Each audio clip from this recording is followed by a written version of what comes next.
سورۃ اللیل مکی صورت ہے، 10 آیات مبارکہ ہو چکی تھی، جس میں یہ بتایا گیا کہ انسانوں کی کوششیں الگ الگ ہیں، اور اس میں ذکر کیا گیا کہ جو انسان مال کو اللہ کا مال سمجھے اور اس کو اللہ کے لیے دے دے، اللہ اسے آسانیاں عطا فرمائیں گے، اور جو انسان اس مال میں بخل کرے اور اللہ سے بے پرواہ ہو جائے، اس کو سختیوں کی طرف لے کر جانے کی بشارت دی گئی۔ تو یہی بتا رہے ہیں جو مال ہم دنیا میں اکٹھا کر رہے ہیں، یہ مال کام آنے والا نہیں ہے۔ ایسے ہی 2-3 صورتوں میں یہ مضمون گزر چکا ہے۔ اعوذ باللہ من الشیطان الرجیم، بسم اللہ الرحمن الرحیم، سورۃ اللیل آیت نمبر 11۔ وما یغنی عنہ مالہ اذا تردی، وما یغنی اور کام نہیں آئے گا، عنہ اس کو، مالہ اس کا مال، اذا تردی جب وہ گڑھے میں گرے گا۔ انا علینا بے شک ہمارے ذمے ہے، للہدی البتہ ہدایت دینا، وان لنا اور بے شک ہمارے لیے ہی ہے، للآخرۃ آخرت بھی، والاولی اور دنیا بھی۔ فانذرتکم سو میں نے تمہیں ڈر سنا دیا، نارا تلظی ایک ایسی آگ کا جو بھڑک رہی ہے، لا یصلاھا اس میں نہیں گریں گے، الا الاشقی مگر بدبخت لوگ ہی، الذی وہ، کذب جس نے جھٹلایا، وتولی اور منہ پھیر لیا، وسیجنبها اور اس سے بچا دیں گے، الاتقی ڈرنے والوں کو، الذی وہ، یؤتی مالہ جو دیتا ہے اپنا مال، یتزکی دل کو صاف کرنے کے لیے، پاکیزگی کے لیے، وما لأحد اور نہیں ہے کسی ایک کا، عندہ اس پر، من نعمت احسان، تجزی جس کا وہ بدلہ دے، اور اس پر کسی کا احسان نہیں ہے جس کا وہ بدلہ دے، الا ابتغاء مگر تلاش میں، وجہ ربہ الاعلی اپنے اس رب کی رضامندی جو سب سے برتر ہے، ولسوف یرضی اور آگے وہ راضی ہوگا، آگے وہی رب جو سب سے بڑا ہے راضی ہوگا۔ تو یہاں پہلے بات کی کہ جو لوگ بخل کرتے ہیں، مال خرچ نہیں کرتے کہ کہیں کم نہ پڑ جائے،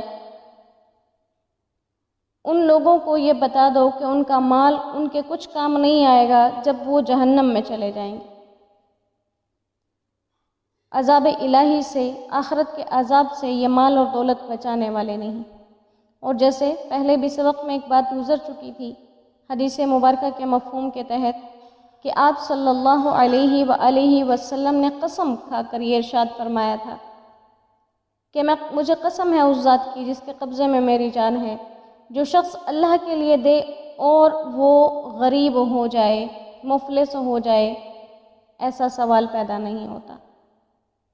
اور پھر اللہ نے یہ بھی فرما دیا، ہمارے ذمے ہے ہدایت دینا، جس کو چاہیں ہدایت دے دیں، جس کو چاہیں ہدایت نہ دیں، تو ہمیں اللہ سے ہدایت کے طلبگار بن کر رہنا چاہیے۔ یہ مانگنے کی چیز ہے، مانگنے پہ ملے گی، اور کچھ خوش نصیب ایسے ہیں جن کو اللہ اپنی مرضی سے چن لیتے ہیں۔ اور اللہ ساتھ میں یہ بھی فرما رہے ہیں کہ دنیا بھی اور آخرت بھی دونوں میرے ہاتھوں میں ہے، لیکن پھر بھی میں اپنے پیغمبر کے ذریعے سے تمہیں اس بھڑکتی ہوئی آگ سے ڈرا رہا ہوں جس میں بدنصیب لوگوں کو گرایا جائے گا۔ اب اللہ خود بتا رہے ہیں خوش نصیبی اور بدنصیبی کا معیار کیا ہے، خوش بختی اور بدبختی کا معیار کیا ہے۔ جو شخص جہنم میں چلا گیا وہ بدنصیب ہے، جو جنت میں چلا گیا وہ خوش نصیب ہے۔ تو کہا کہ بدنصیب لوگ اس میں جائیں گے۔ اب بدنصیب کون ہیں؟ قرآن کی نظر میں بدنصیب لوگ کون ہیں؟ کذب وتولی، جنہوں نے جھٹلایا کس چیز کو؟ اوپر جس بات کا ذکر کیا گیا کہ نیکی کی بات کو، اچھائی کی بات کو، یعنی کہ ایمان کے کلمے کو جھٹلایا، ایمان کے کلمے سے منہ موڑا، وہ لوگ بدنصیب ہیں۔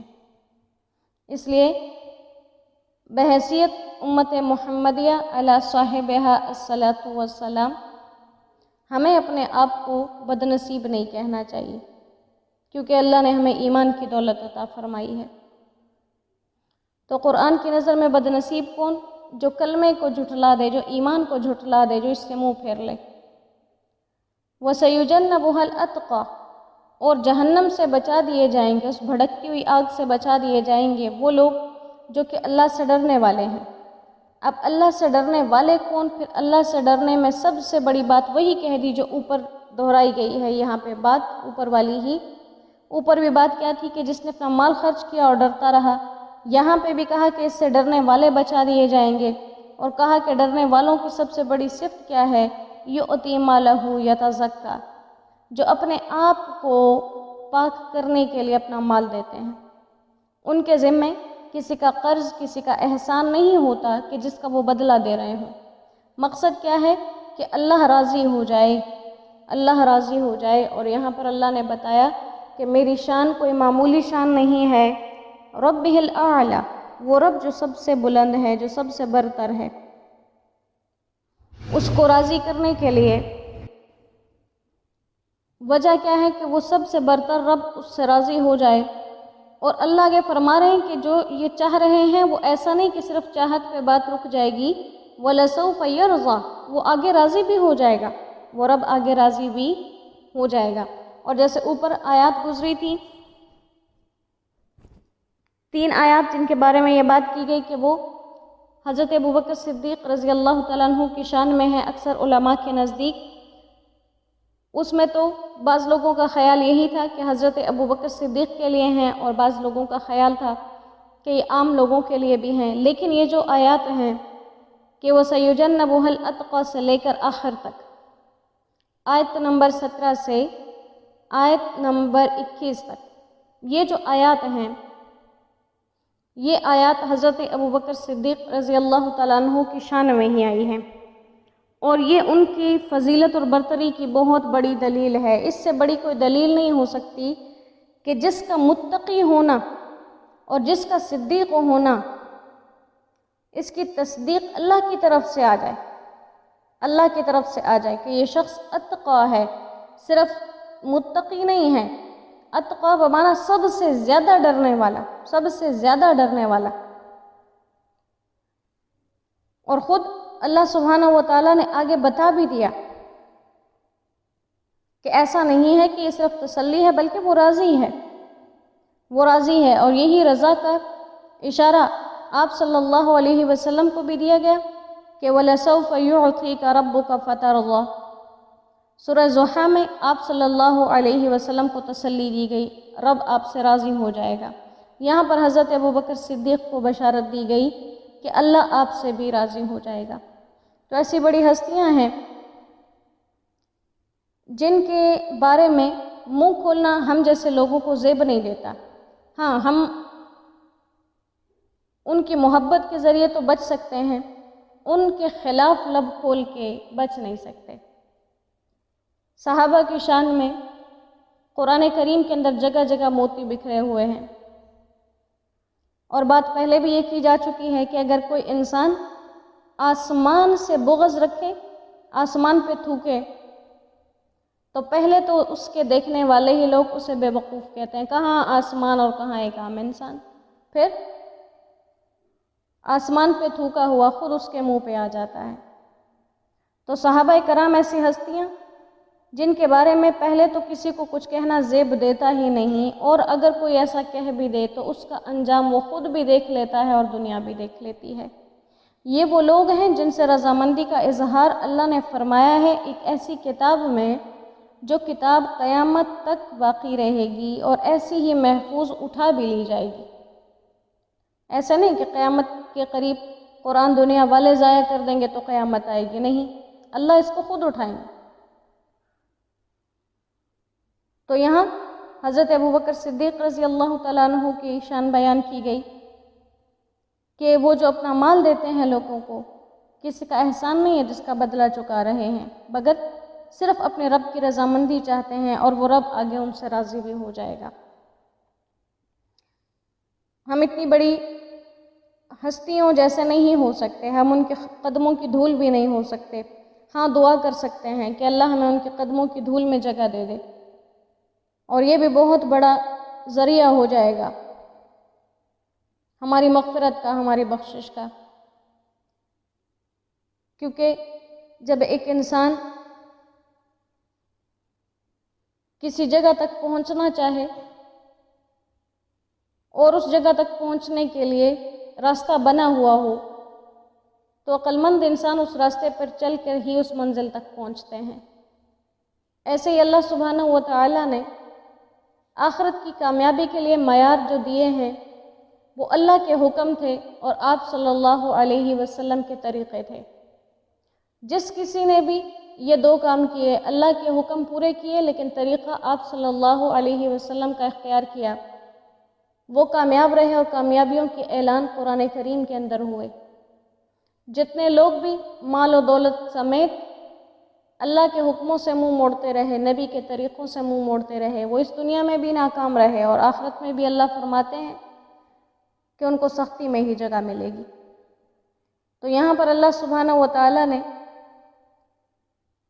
وعدہ کیا ہے آسانی کا، اور وعدہ کیا ہے اپنی رضا کا ان لوگوں کے ساتھ جو متقی ہیں، اور متقین کی سب سے بڑی صفت یہ بیان کی گئی جو اپنا مال خالص اللہ کی رضا کے لیے دیتے ہیں۔ اور یہ مال دینا اب ایسا نہیں ہے کہ کسی انسان کے پاس ہزاروں ہوں گے، لاکھوں ہوں گے، کروڑوں ہوں گے تو خرچ ہوگا۔ ایک انسان کے پاس 1 روپیہ ہے، اس نے وہی صدقہ کر دیا، اس کو ثواب ملے گا۔ ایک انسان کے پاس 1000 روپے ہیں، اس نے بیچ میں سے 10 روپے صدقہ کر دیے، تو جس کے پاس 1 روپیہ تھا اور اس نے 1 روپیہ صدقہ کیا، اس کا اجر زیادہ ہے بنسبت اس انسان کے جس کے پاس 1000 روپے تھے اور اس نے 10 روپیہ صدقہ کیا، کیونکہ اس نے اپنا سارا مال لگا دیا، اس نے اپنے مال کا کوئی چھوٹا سا معمولی حصہ لگا دیا۔ تو یہ اللہ سبحانہ و تعالی تعداد کے محتاج نہیں ہے کہ لاکھوں میں دیا جائے، کروڑوں میں دیا جائے، ہزاروں میں دیا جائے، اس کے آگے اخلاص تلتے ہیں، اخلاص تلتے ہیں۔ مال دیا اللہ کی رضا کے لیے خالص، وہ تل جائے گا۔ تو اللہ سبحانہ و تعالی ہمیں صدیق اکبر کے قدموں کی دھول نصیب فرما دے، ویسی شان والے جن کے بارے میں حدیث مبارکہ کا مفہوم ہے کہ جنت کے 8 دروازوں سے صدا آئے گی کہ یہاں سے داخل ہوں۔ ہم تو یوں بھی نہیں کہہ سکتے ان کے غلاموں میں جگہ مل جائے، ان کے تو غلاموں کے بھی برابر نہیں ہو سکتے ہم۔ اللہ ہمیں ویسی محبتیں نصیب فرما دے جیسے اللہ کو حضرت ابوبکر صدیق سے تھی، محبتوں کے لائق تھے، اللہ کے حبیب کو بڑے پیارے تھے۔ آپ حضرت ابوبکر صدیق سے کہا کرتے تھے، حدیث پاک کا مفہوم ہے کہ اگر میں اللہ کے سوا کسی کو خلیل بناتا تو ابوبکر تو میرا خلیل ہوتا، لیکن چونکہ مجھے اجازت نہیں ہے اللہ کے سوا کسی کو خلیل، ایک ہوتا ہے دوست، ساتھی، ہمدم، ہمراز، وہ تھے ابوبکر صدیق رضی اللہ تعالیٰ عنہ، آپ کے سفر کے ساتھی، حجر کے ساتھی، ہر جگہ کے، ہر جگہ ساتھ آنے والے، ہر جگہ ساتھ جانے والے، اور اللہ کو ساتھ اتنا پسند تھا وہ روزے میں بھی ساتھ ہیں۔ تو اللہ ہمیں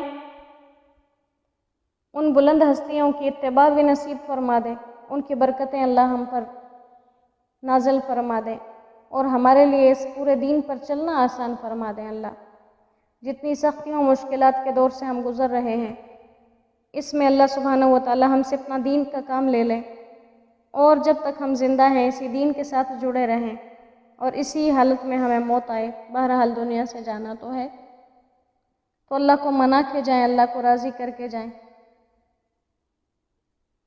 اللہ سبحانہ و تعالی اس پیاری صورت پر ہمیں عمل کرنے کی توفیق عطا فرما دیں۔ وآخر دعوانا ان الحمد للہ رب العالمین۔ السلام علیکم ورحمۃ اللہ وبرکاتہ۔